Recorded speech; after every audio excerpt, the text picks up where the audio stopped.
Hello once again and welcome back to another MechWarrior Online chassis variant series video. Today, continuing with the Hatchetman. There are a lot of variants of that knocking about, and we're on to the 6 Delta, as the title of the video will have already told you.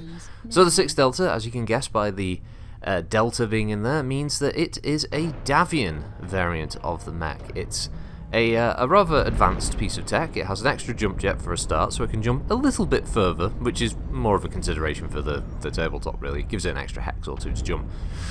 Whereas, its weapon systems are quite modern. It has a trio of ER medium lasers spread around the mech, and it's got a Rack 5 in the right torso instead of the usual, AC-10 or LB-10, which is seen with the, obviously the sort of renaissance of technology.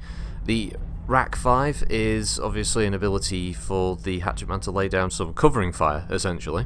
Not necessarily the most accurate fire, but the ability to, spray and pray.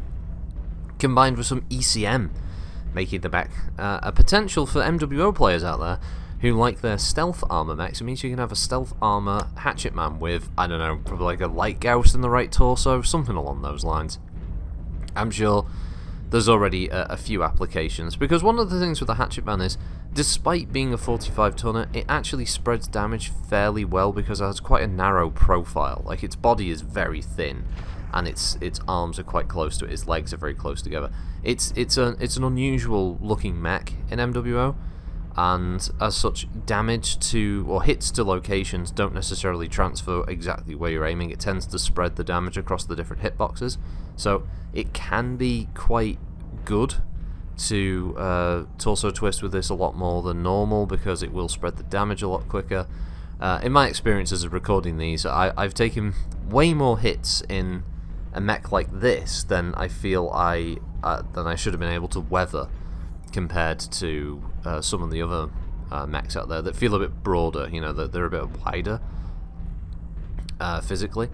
So yeah, I tend to personally use this in a kind of a support role rather than trying to get up close or trying to actually fight anybody one-on-one in this thing. It's mainly to use the ECM to keep teammates who are in bigger mechs sort of protected and kept under an ECM bubble so they can get close enough for the fight to start, and then while the battle is going on, that's when you can, lean out, fire your weapons, or find an opportune, big target like an assault mech or something that you can just lay into with a Rack 5 and, back up when you need to when they start looking in your direction. Personally, I feel that works quite well, and there's a good example of it here in this match, and this is a good fight. This is just nasty. This is another one of those classic battles where positioning was the key issue here, and the opposing team, unfortunately for them, they made the decision to kind of fight in this location, which means my team had all of the maneuverability, because we could pick to engage at different angles. We could go around where I am now, cut through the middle, go through the low ground on the left, and they were stuck behind these buildings and that hill there, and that's all they could do, because if they tried to retreat, they're running through open ground, they expose their backs, so they have to stand the fight at this point. So because of a lack of aggression or just key positioning there by some of their team, it didn't slow anyone down, it didn't draw anyone off. So yeah, most of my team are sort of concentrated in one location and basically hitting targets as they present themselves. And as we all know in MWO, that's one of the big no-nos, is leaning out one by one to sort of take shots at targets when there's 3 or 4 people arrayed ready to fire at you. It never ends well, because you just end up taking more damage than you're going to give out, and eventually it just leads to you just slowly losing your mech. So yeah, I like this version. It has an XL engine, which is immediately going to be a big no-no for a lot of people in MWO. I know XL engines are sort of hated in this game, especially for certain chassis. It's understandable with the incredible accuracy that you can have in this game compared to what it's like on the tabletop, where the downsides of an XL engine aren't quite as pronounced. Yes, they're an issue. Definitely that they are a risk if you take an engine crit on the table and, boom, your entire mech explodes because the engine's just been destroyed.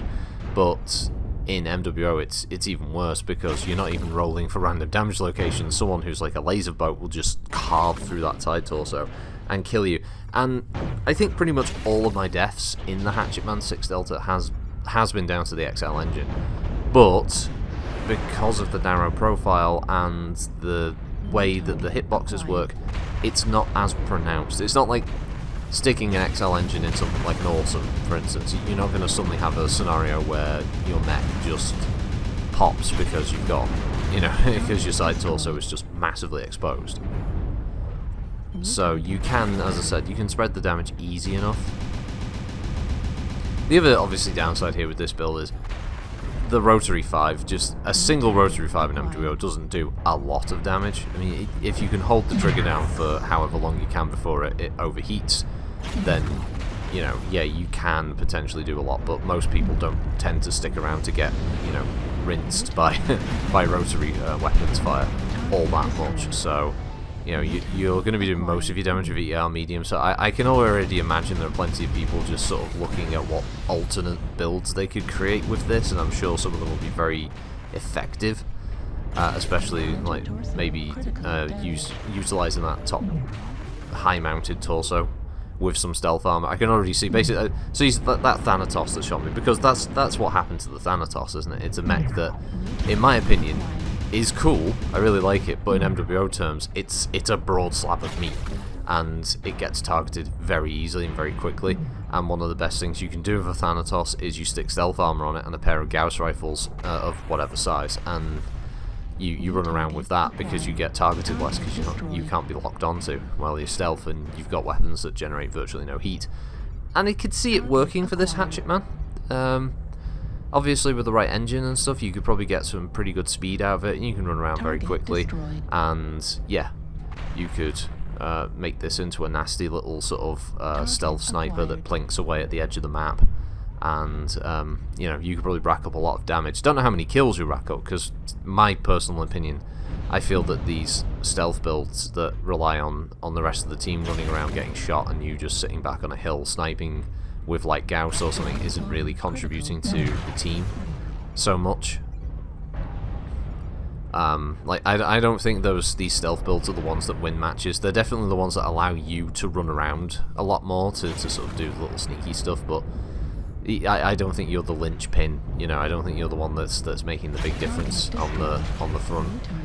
You're just more of an annoyance for the enemy team to hunt down at the end of the round, because the rest of the team's been killed and they're trying to figure out where you are, basically. I've seen plenty of matches that go to that last person running around in stealth mode, trying to get a kill on some isolated member of the team. Ah, poor bastard, the Shadow Cat who'd run out of weapons. I didn't even figure out, I just shot him on the way past because I think someone's Beagle probe detected him powered down. Although the fact that he survived all that time after his weapons got shot off is kind of amusing. He must have just been sat there looking around in the cockpit watching people walk past him. But yeah, this one's obviously wrapping up, and someone had a low signal there. I actually checked the voice wheel there to see if there was an on my way button, because for some reason I thought there was like, you know, a sort of an affirmative, yeah, I'm on my way to assist kind of thing, but there isn't. And that was the last one deaded, and that's the 6 Delta. I like it. Obviously, it's still a Hatchetman, so if you dislike the Hatchetman because of the issues with the whole lack of melee, completely understandable. For me, it's another variant. It's another video. Talk a little bit about it, and yeah, that's it though. There's the credits again. Right, well, I'll see you all next time. Thanks for watching, and we'll see you next week for the 7R Hatchetman. That'll be the end of the Hatchetman. I don't know what to do after that as far as MWO is concerned. Well, actually, I do know what to do with that. It's best in class, but most people won't even make it to the credits, so it doesn't really matter. Anyway, goodbye.